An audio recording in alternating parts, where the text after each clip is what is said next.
Bismillahirrahmanirrahim. Assalamualaikum warahmatullahi wabarakatuh. Perkenalkan, nama saya Hardiana, mahasiswi Prodi Pendidikan Akuntansi kelas B dengan NIM 210902500021. Fakultas Ekonomi dan Bisnis di Universitas Negeri Makassar. Nah, jadi untuk memenuhi tugas manajemen pemasaran, di sini saya akan mewawancarai salah satu industri pabrik tahu yang ada di Pekabata, yaitu tentang strategi pemasaran. Baiklah, langsung saja kita masuk. Baik, Bismillahirrahmanirrahim. Assalamualaikum warahmatullahi wabarakatuh. Waalaikumsalam. Perkenalkan, nama saya Hardiana, mahasiswi Prodi Pendidikan Akuntansi dengan NIM 210902500021. Nah, dari Universitas Negeri Makassar. Jadi di sini saya akan mencari Bapak mengenai strategi pemasaran untuk memenuhi tugas manajemen pemasaran. Baik Pak, boleh bisa tahu namanya? Boleh. Bisa perkenalkan Nama nama? Abdul Mukid.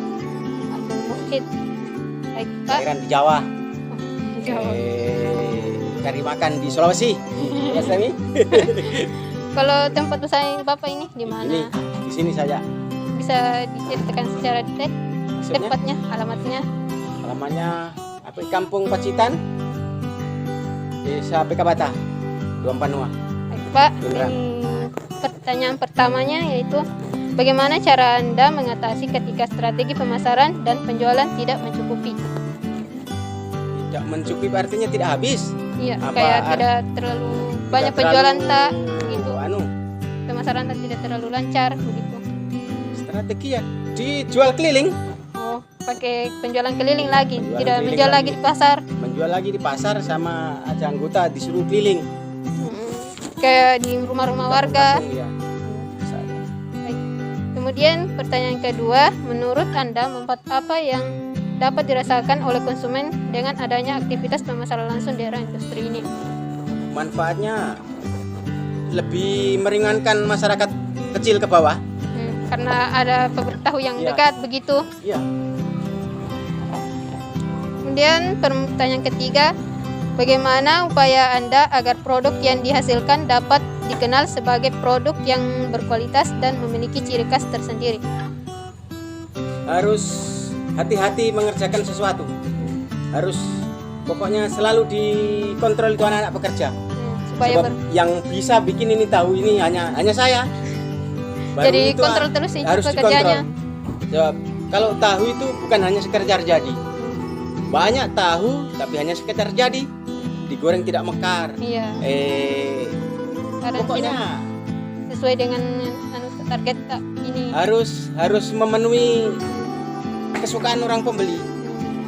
Macam itu tahu bukan sembarangan bikin, itu tahu tidak asal jadi. Tahu itu terlalu masak ya jelek, kurang masak ya rusak. Pokoknya harus hati-hati itu tahu. Kayak Lain ada tempe, teknik tersendiri ada teknik jadi tersendiri. Hmm. Itu saya belajar di tahun 10 tahun baru tahu. Bukan Lama sekitar dia. 1-2 tahun, 10 tahun baru tahu ciri-cirinya. Oh ini tahu begini. Baik. Pertanyaan keempat yaitu bagaimana cara Anda mengantisipasi jika barang yang Anda jual mengalami penurunan penjualan? Antisipasi ya dikurangi saja. Dikurangi produksi tahunya sama tempenya. Iya. Supaya itu apa-apa tidak terbuang, sebab ini apa-apa busuk. Iya, supaya tidak mubazir supaya juga. tidak mubazir. Umpama satu pikul biasanya habis kan ini menurut keadaan, menurut cuaca. Kalau cuaca musim angin kurang ikan sampai 2 pikul. Iya. Kalau masa musim begini tidak ada Berpengaruh juga kalau pengaruh sekali. cuacanya. Pengaruh sekali. Jadi Harus pertanyaan pandai-pandai lihat keadaan situasi ini penjual tempe tahu ini. yang kelima yaitu bagaimana upaya dan cara yang harus dilakukan agar produk yang Anda memiliki identitas merek yang kuat. Tidak bermerek ini apa-apa tidak boleh dikasih merek. Sebab itu mau dipromosikan bagaimanapun, sebab ini apa-apa barang busuk.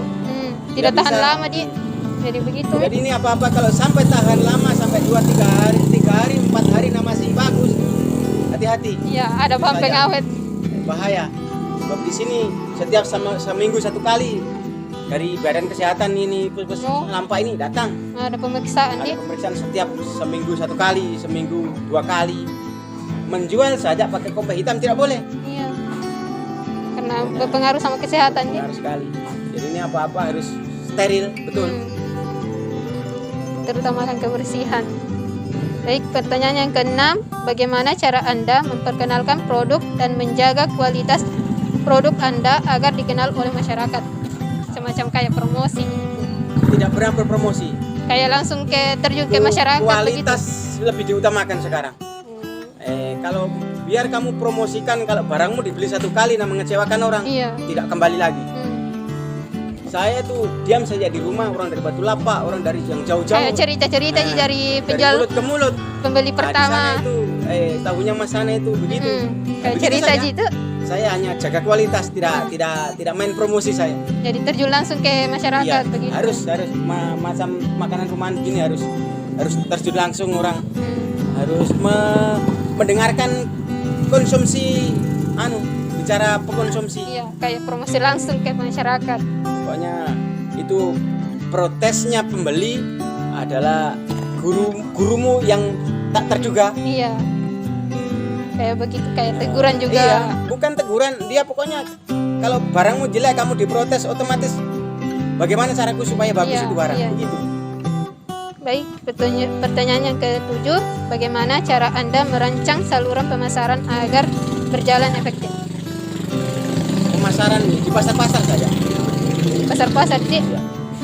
Baik, pertanyaan yang terakhir yaitu bagaimana cara Anda agar produk yang dihasilkan memiliki nilai lebih bagi konsumen? Harus konsisten di situ dijagai, harus selalu dikontrol. Sebab ini apa-apa tidak boleh sembarangan. Iya. Baru ini apa-apa. Pokoknya tidak asal jadi. Kalau tempe biar anak kecil bisa. Kalau tahu harus saya sendiri yang nangani. Jadi lebih susah tahu dia. Oh iya. 3 kali lipat susahnya itu tahu daripada tempe. Kalau tempe nama anak kecil Bisa juga. Iya. Yang tempe yang penting direbus jadi. Kalau Ada ini- lainnya. Iya, kalau tahu ngerebusnya masak ya ndak jadi, ya jelek, kurang masak ya ndak jadi. Paling susahnya di mana? Bagaimana? Paling susahnya di bagian untuk supaya itu tahu kalau digoreng Mekar. Itu yang paling susah. 10 tahun saya baru tahu. Belum. Baiklah, mungkin itu saja pertanyaan dari saya. Terima kasih karena sudah meluangkan waktunya untuk menjawab pertanyaan dari saya. Maaf mengganggu aktivitas. Assalamualaikum warahmatullahi wabarakatuh. Nah, itulah hasil wawancara saya dengan pemilik industri tahu yang ada di Tekabata. Nah, dari wawancara saya dengan beliau, menurut saya, jika saya menjadi pemilik atau penjual tahu, saya akan tetap melakukan promosi, baik itu menggunakan media sosial maupun dengan menggunakan spanduk. Dan saya akan membuat merek tersendiri agar tahu yang saya produksi dapat lebih dikenal di kalangan konsumen serta menjaga kualitas produk dengan cita rasa alami tanpa bahan pengawet yang memiliki nilai gizi tinggi untuk kesehatan dan menjalin kerjasama yang baik dengan produsen kedelai sehingga mereka dapat memenuhi kebutuhan produksi pabrik. Dan yang terakhir yaitu saya akan rutin memeriksa dan memperbaiki mesin produksi sehingga produksi menjadi lebih efektif.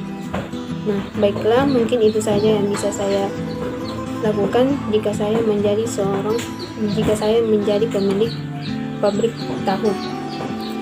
Wabillahi taufiq wal hidayah. Wassalamualaikum warahmatullahi wabarakatuh.